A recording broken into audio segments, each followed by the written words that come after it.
Olá, pessoal. Está começando mais um Papo de Previdência e hoje temos um episódio especial de comemoração. Estamos celebrando os 60 anos da administração no Brasil, desde a criação da profissão pela Lei 4769 de 1965. De lá para cá, muita coisa mudou. Novos desafios surgiram, muitas conquistas foram alcançadas e o futuro aponta para um cenário cheio de inovação e transformação. E por que falar disso aqui no Papo de Previdência? Porque tanto a administração quanto a Previdência caminham lado a lado na busca por eficiência, transparência e melhores serviços para a sociedade. No fundo, estamos falando de gestão de pessoas, processos e sonhos. Então vamos mergulhar juntos nessa história de desafios, conquistas e perspectivas para a profissão do administrador. Está no ar Papo de Previdência, um bate-papo direto sobre tudo que envolve a Previdência Social. Eu sou Lissandra Pires, ao lado de Josmar Cristelo. Olá, Josmar. O que podemos ressaltar nesses 60 anos de regulamentação da profissão? Olá, Alessandra, que alegria estar com você aqui novamente, com os ouvintes, no Papo de Previdência. E hoje, Alessandra, é um dia de celebração. O mês de setembro, que estamos em setembro, é o dia que a administração do Brasil comemora os seus 60 anos. E aqui nós estamos com esse motivo de celebração porque é o jubileu de diamante. A administração no Brasil completa esse marco histórico. E esse marco, ele surge de onde, Alessandra? Dessa lei que você acabou de citar. É a Lei 4769, que ela foi publicada em 9 de setembro de 1965. Portanto, agora, em setembro, existe essa comemoração do jubileu de diamante da administração. E por que trazer esse aspecto, Alessandra, aqui no Papo de Previdência? Eu ingressei no CFA e no CRA, aqui do Espírito Santo, depois de concluir o meu mestrado em administração pública e pude ingressar nessa carreira, que agora eu também estou vinculado ao CRA e, portanto, também posso exercer, dentro da minha área de formação, que é a administração pública, essa função, essa profissão que é regulamentada por uma lei específica. É motivo de comemoração, Alessandra. Agora, Josmar, vamos fazer um resgate histórico. Dá para a gente fazer um paralelo entre os desafios daquela época no serviço público, especialmente junto à Previdência Social? Alessandra, que interessante. A Previdência no Brasil tem quase 102 anos, que foi com a Lei Eloy Chaves. Mas a Previdência, como conhecemos hoje, muita coisa mudou. Então, já existiram vários institutos de Previdência no Brasil. Hoje, nós sabemos que o instituto responsável pela Previdência do Brasil, qual é o instituto? INSS, o Instituto Nacional do Seguro Social. E aí, Alessandra, existem vários paralelos que podemos fazer. A Previdência completa 102 anos, mas o INSS ele foi criado em 90. Então, esse contexto histórico está presente na instituição INSS também, bem como na administração pela Lei 4769. Naquela época, Alessandra, quando foi instituída a profissão e regulamentada a profissão, o Brasil estava no contexto de regime militar. E naquela época também foi criado o IAPAS e o NPS. Então, lá em 66, um ano depois da lei de criação dos administradores, foi criado o INPS, que cuidava dos benefícios da Previdência Social, e também o IAPAS, e outro instituto, e o INAMPS. Cada instituto tinha a sua atribuição. E aí, Alessandra, esse paralelo é bem interessante se perguntar, porque cada instituição, cada órgão tem o seu compromisso perante a sociedade. Então, naquela época, o NPS, quando surgiu, era responsável pelos benefícios da Previdência Social. Hoje, o instituto é outro, é o INSS. O INSS foi criado em 90, como eu disse, e aí se extinguiu o antigo INPS para se criar o INSS. E todas essas instituições têm o compromisso com a sociedade, de prestar o serviço para a sociedade, prestar a qualidade dos benefícios, dos serviços, e tudo isso pode ser observado, Alessandra. Então, assim, é com alegria muito grande que a gente comemora tanto esse jubileu da administração, que é com esses 60 anos, com essa lei específica, quanto também o instituto responsável por esse papo de previdência, né, por essa ligação que existe da lei, que é a Lei 8.213, que fala sobre benefícios, com o instituto responsável pela manutenção desses benefícios, que é o INSS. Ao longo dessas 6 décadas, Josmar, a gente pode reconhecer o administrador como uma peça-chave para empresas e órgãos públicos? Sem dúvida nenhuma, Alessandra. Essa lei que você citou, que é a Lei 4769, ela traz uma série de regulamentações, previsões sobre a profissão de administrador, bem como a empresa deve também estar vinculada a esses conselhos. Então, não é somente o profissional que está vinculado, por exemplo, ao CRA, porque nós temos no Brasil 27 unidades da federação, e cada federação existe um conselho regional de administração. Eu estou vinculado ao Espírito Santo, mas tem outras 26 unidades do CRA. E também ao Conselho Federal de Administração. E todos esses conselhos, eles têm algumas atribuições, tem várias, né, responsabilidades. A gente pode citar algumas. Por exemplo, o CFA, tanto também o CRA, são autarquias. Além disso, eles têm atribuições consultiva, disciplinar, fiscalizador e de orientação. Então veja que muito se confunde, Alessandra, de pensar que conselhos profissionais são sindicatos. E não são, são conselhos que regulamentam uma profissão. Então, para um administrador exercer a sua função de administrador, ele tem que estar vinculado a um conselho. Bem como outras profissões também têm conselhos. A gente pode citar, por exemplo, a OAB, o Conselho de Engenharia, o Conselho de Economia, vários conselhos que trazem essa segurança para a sociedade. Esse profissional que está trabalhando, que está desempenhando aquela função, será que está exercendo sua função nos limites do que a lei define, naquilo que é a sua responsabilidade, naquilo que é a sua atribuição? Então, a importância dessa lei traz esse aspecto de que o profissional de administração ele deve fazer as suas atividades e as suas funções dentro de um conselho, respaldado por um conselho que vai fiscalizar, que pode disciplinar, que pode orientar, e tudo isso traz segurança para a sociedade. Nós vemos hoje em dia novas demandas, né? Inovação, tecnologia, inteligência artificial, sustentabilidade. Como que esses fatores estão transformando a gestão, a administração, especialmente a administração pública?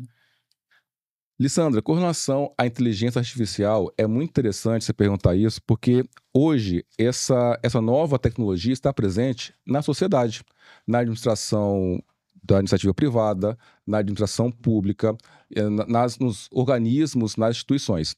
Então, assim, a administração ela pode colaborar na gestão estratégica, por exemplo, para definir esses aspectos que você perguntou, de inteligência artificial, de sustentabilidade, de inovação e de tecnologia. Por quê? O administrador, Alessandra, ele tem essa visão ampla. Veja, a Lei 4769, ela determina, Alessandra, que toda empresa deve ter a presença de um administrador. Para a empresa funcionar, evidentemente, não são empresas que são empresas pequenas. Por exemplo, eu não estou falando do MEI, eu não estou falando da empresa de pequeno porte e nem da empresa individual. Mas empresas, em geral, como regra, têm que ter a figura e a presença desse administrador. Por quê? Porque esse administrador é o profissional quem vai responder pela empresa, que vai fazer o planejamento, que vai apontar, indicar sugestões, apontar melhorias, atuar nesses aspectos que você trouxe de tecnologia, de inovação, inteligência artificial. Então veja a importância desse profissional perante a sociedade. Então é um profissional que trabalha, que está vinculado a um conselho. Esse conselho, como eu falei, ele tem algumas atribuições, como orientar, como fiscalizar, disciplinar, e esse profissional exerce sua função nesse contexto e, portanto, a sociedade ganha com tudo isso. Bom, já que a profissão do administrador nasceu com esse desafio que é modernizar as organizações, um administrador ele pode, por exemplo, ser um microempreendedor individual, um MEI? Lissandra, nesse caso, não. Porque o MEI foi introduzido no Brasil por uma lei específica. E aí, essa lei, ela definiu que os profissionais trabalham por conta própria, como, por exemplo, artesão, o ambulante que vende os seus produtos na rua ou em casa. As pessoas que trabalham por conta própria, elas podem se inscrever com o MEI. O MEI, ele foi criado em 2008 pela Lei 128. E de lá para cá, muita coisa mudou e esse MEI, ele foi criado sobretudo para tirar a pessoa que estava na informalidade para a formalidade. Esse MEI é uma empresa, então o MEI, ele constitui uma empresa, ele tem um CNPJ e tem várias obrigações, direitos e deveres. Com relação aos direitos, na Previdência Social, por exemplo, ele está coberto por vários benefícios. Aí você me pergunta, Josmar, e o administrador pode ser MEI? Não pode. As profissões que têm conselho profissional ligado não pode ser MEI. Por exemplo, o médico não pode ser MEI, o psicólogo não pode ser MEI, o administrador com a função de administrador não pode ser MEI. Enfim, então, profissões com conselho, essa lei que eu falei, a 128, proíbe que a pessoa se inscreva como MEI. E a mamãe administradora, ela tem direito ao salário maternidade? Boa pergunta. Sim, tem direito. E aí vai depender também, Lissandra, de como ela está trabalhando. Porque o administrador pode trabalhar, por exemplo, vinculado à empresa. Se está vinculado à empresa, ela vai ter um vínculo empregatício. Então, ela vai ter horário para entrar, horário para sair, vai estar subordinada a regras e a definições do empregador. Tem todas as características de uma pessoa que é empregada. Isso ela foi empregada. Aí você pode perguntar assim, Josmar, mas se ela trabalhar por conta própria, o administrador, Lissandra, tem várias atividades e atribuições que ele pode exercer na função de administrador. Por exemplo, perícia judicial. Então, a pessoa ela pode estar vinculada a um tribunal. Nesse tribunal vai ter a figura de um administrador e ali ele vai atuar como administrador para fazer perícia judicial. O juiz vai pedir, fulano de tal, administrador, eu preciso dessa planilha aqui, desse controle, de algum aspecto específico. Existe uma remuneração por conta desse trabalho, e aí ele está exercendo a função como administrador. Nesse caso, Lissandra, essa pessoa está vinculada ao INSS como contribuinte individual. Por quê? Não tem vínculo empregatício. Para ter vínculo empregatício, alguns aspectos têm que estar presentes. Quais são? Eu vou citar alguns. A pessoalidade. Então, a pessoa tem que prestar um serviço para uma pessoa física ou pessoa jurídica. Tem que estar presente a subordinação. Então, existem regras, uso de uniforme, horário para entrar, horário para sair, atribuições dentro da empresa. A onerosidade, a pessoa trabalha e tem um salário, então existe uma contrapartida. E, por fim, a continuidade. Esse exemplo que eu citei, da pessoa que faz a perícia judicial, e algum aspecto aqui não está presente. Então, se algum aspecto não está presente, ela não é empregada, ela vai ser o quê? Contribuinte individual. E como contribuinte individual, Lissandra, essa pessoa, esse administrador, é responsável pelo seu recolhimento. Então, ele mesmo tem que providenciar a GPS, tem que pagar todo mês ao INSS. E os valores que ele pode pagar? Os valores dependem, porque existe um valor mínimo e o valor máximo.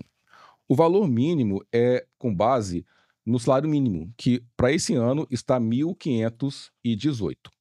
O valor máximo, que é o teto do INSS, todo ano isso muda, tá? Então, hoje, o teto do INSS está em 8.157. Então, veja, é esse valor que ele contribui? Não, existem alíquotas. A alíquota quanto vai ser? Pode ser, por exemplo, um contribuinte individual que opte em pagar 20%. Então, 20% sobre o quê? Sobre o valor mínimo ou sobre o valor máximo. Então, nessa faixa, ele pode escolher quanto que ele vai contribuir. Ele aplica 20% sobre o salário mínimo, é uma opção, ou aplica 20% sobre o teto previdenciário, e todo mês ele paga. Além disso, Lissandra, existe também uma outra possibilidade, que é uma alíquota inferior, que é a alíquota de 11%. 11%, o código é 1163. Já quem contribui com 20%, o código é 1007. Então é só uma questão lá na GPS, quando for preencher. No próprio site tem indicação do tipo de alíquota que ele vai escolher. E esses dois códigos definem o tipo da alíquota. 11%, 1163, tem que ser, Lissandra, sobre um salário mínimo. Ele não pode variar. Então vai ser sempre sobre um salário mínimo. E para fechar, como que ele vai pagar isso? Então existe a questão da competência e a questão do vencimento. Por exemplo, ele trabalhou como perito judicial no mês de setembro, agora, né, comemoração, jubileu de diamante da administração. Setembro foi quando ele trabalhou. Nesse trabalho, ele teve uma remuneração de R$3.000. Ok. Ele tem que contribuir para a Previdência? Sim, ele é segurado obrigatório, como contribuinte individual. Essa contribuição, Lissandra, vai vencer até que dia? É uma dúvida muito comum que pode acontecer. Então, ele trabalhou em setembro, teve uma remuneração de R$3.000, e essa contribuição tem prazo de vencimento? Tem. É até o dia 15 do mês seguinte, dia 15 de outubro, no caso. Então, se ele trabalhou em setembro, essa contribuição tem que ser paga até o dia 15 do mês seguinte. Se dia 15 for sábado, domingo ou feriado, esse pagamento pode ser feito no próximo dia útil. E no caso de pagamento em atraso, tem alguma consequência? Existe, Lissandra, existe consequência e o nosso ouvinte tem que ficar muito atento com relação a isso. Por quê? Porque existem regras previdenciárias que definem esse aspecto de contribuição em atraso. São duas coisas diferentes, eu vou aqui separar para ser bem didático. Uma coisa é a pessoa pagar tudo em atraso. Então imagina, o administrador ouviu o papo de previdência e resolveu pagar tudo em atraso. Ele pode fazer isso? Até que pode, se ele comprovar que exerceu atividade profissional. Só que esse período que ele pagou em atraso, será que pode ser contado para carência? A resposta é negativa. Por quê? Porque, como foi pago tudo em atraso, não houve essa primeira contribuição paga em dia, não se contabiliza para efeito de carência. Lissandra, e por outro lado, pode ser aquela pessoa, por exemplo, pagou lá no começo do ano, em janeiro de 2025. Pagou em dia, 15 de fevereiro, pagou a contribuição e depois parou de pagar. E aí, agora, em setembro, ela quer pagar essas contribuições em atraso. Será que pode? Será que é permitido? Ele pagou lá em janeiro, depois parou. Aí, agora em setembro, ele quer pagar essas contribuições em atraso. Esse administrador pode pagar as contribuições em atraso? A resposta é positiva. Por quê? Porque não perdeu-se ainda a qualidade de segurado. Então, aquele contribuinte, ele pode contribuir para a Previdência em atraso, desde que não tenha perdido a qualidade de segurado. Aí você pode ir além. Josmar, e qual é o prazo dessa qualidade de segurado? São 12 meses, tá, Alessandra? Então, se ele contribuiu em janeiro de 2025, ele mantém ainda a qualidade de segurado por 12 meses, até janeiro de 2026. Se nesse período ele quiser pagar em atraso, ele pode pagar, vai contar para carência, tudo vai seguir normalmente. Agora, se ele te pagar em atraso, depois de ter perdido a qualidade de segurado, essas contribuições em atraso não contam para carência. Mas conta como tempo de contribuição quando ele regularizar. Pode contar como tempo de contribuição para ele aposentar, isso no futuro, mas para carência não conta. Quais são os direitos que um trabalhador, que um administrador tem ao contribuir para a Previdência Social? São pelo menos 10 benefícios. Já comentamos sobre isso em episódios anteriores. Nós trouxemos uma regra, Alessandra, que é bem específica, que ajuda a lembrar dos benefícios previdenciários. Você se lembra? É a regra 4321, que te ajuda a memorizar quais são os benefícios da Previdência. Então, esses benefícios são os benefícios que o administrador tem direito. São 4 aposentadorias, pelo menos 4. É a aposentadoria por idade, rural, a programada, a especial e a por incapacidade permanente. Uhum. Os 3 auxílios: auxílio por incapacidade temporária, auxílio acidente e auxílio reclusão. São 2 salários: salário família, salário maternidade. E, por fim, é a pensão por morte. Então, quais são os benefícios que esse administrador tem direito? Pelo menos 10.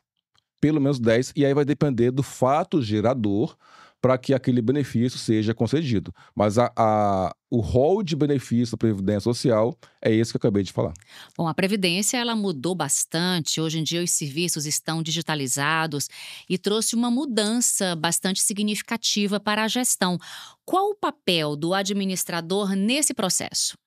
O papel do administrador é ter uma visão estratégica. Então, as instituições, Alessandra, elas têm uma rotina de fazer, por exemplo, um planejamento estratégico. O INSS exclusivo, inclusive, como instituição, faz esse planejamento estratégico de tempos em tempos. E o administrador é aquela pessoa que tem a visão, que estudou, que se aprofundou no assunto e pode colaborar com a administração nesse sentido. Por exemplo, Alessandra, o INSS, a carreira, ela tem uma lei específica que trouxe as atribuições do cargo de técnico do Seguro Social e o cargo de analista do Seguro Social. Esses dois cargos estão regulamentados em uma lei específica, que é a Lei 10.855, de 2004. Existe, Alessandra, o cargo de analista que, para exigência e investidura do cargo, tem que ter nível superior. Então, o INSS, por exemplo, tem a figura do advogado, tem a figura do assistente social, a figura do administrador, a figura do psicólogo. São profissões que são regulamentadas por conselho de profissão e que o INSS, por essa lei, também tem esses profissionais no cargo dos seus servidores. A Previdência hoje conta com um efetivo de mais ou menos 20 mil servidores, tanto técnicos quanto analistas do Seguro Social. No cargo de analista, nós vamos encontrar essas profissões que eu acabei de falar. E o administrador, ele pode, sem dúvida nenhuma, colaborar na gestão não só do INSS, mas de outros órgãos públicos, como município, estado, União. A presença do administrador é fundamental, Alessandra. Josmar, olhando para o futuro, com essas novas habilidades, com essas novas ferramentas que estão disponíveis para o administrador, como que o fortalecimento dessa profissão pode contribuir para uma previdência mais moderna, mais inclusiva, mais eficiente? É a conversa que deve acontecer, Alessandra, entre as instituições.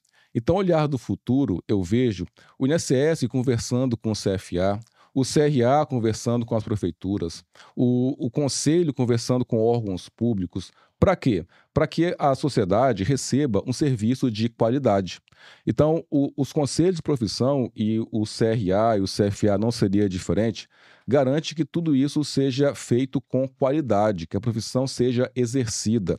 E tudo isso é para que a sociedade receba um serviço de qualidade, um serviço que está amparado em uma legislação sobre esse ou aquele assunto. Josmar, para a gente encerrar, se você pudesse deixar uma mensagem para os novos administradores que estão chegando agora nessa profissão, qual seria?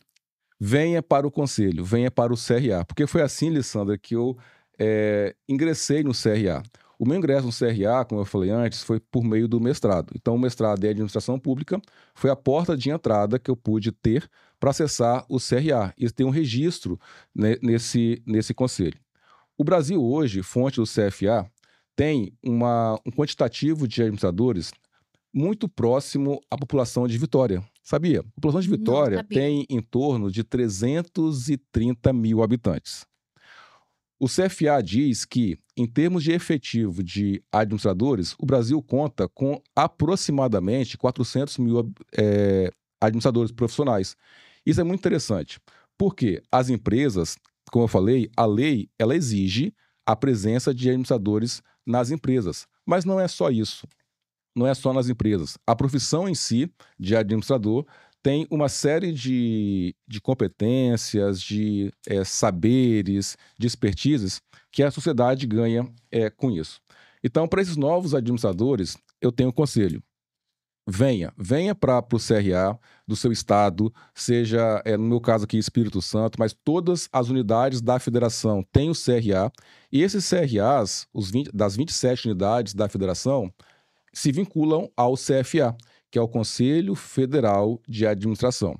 Isso fortalece a profissão, dar respaldo para aquilo que você está fazendo enquanto profissional, elas são regulamentadas e exigem um conselho vinculado a ele. Para ser médico, por exemplo, a pessoa tem que estar no CRM. Para ser psicólogo, advogado, enfim. E a gente aqui, Lissandra, no Papo Previdência, nós valorizamos a educação formal. A educação que faz a diferença na sociedade. Hoje se difunde muito o autoaprendizado, você aprender por conta própria. Isso é importante demais. Então, depois de formado, depois de ter uma profissão, um diploma, a atualização é constante. Mas isso não significa dizer que a formação formal está descartada. Não, ela existe, ela é regulamentada.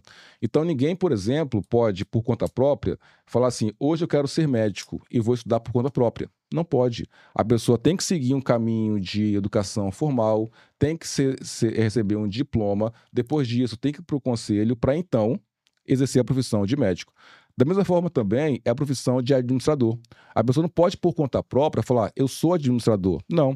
Existem caminhos que você pode acessar os conselhos. Por exemplo, bacharel em administração é um caminho. O mestrado em administração é outro caminho. O doutorado em administração. Há também cursos técnicos de administração, que também é um caminho de acessar o conselho. Então, esses caminhos respaldam a profissão, respaldam o seu conhecimento, no caso, enquanto administrador. Eu fico muito feliz, Sandra, de participar desse podcast. Eu, como integrante do CRA do Espírito Santo, registrado no CRA, bater esse papo Previdência, vinculando a administração com a Previdência, é motivo para mim de muito orgulho. Obrigada, Josmar. Encerramos agora a edição especial do Papo de Previdência.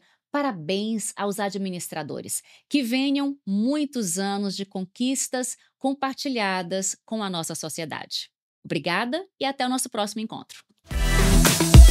Você ouviu Papo de Previdência. Até a próxima.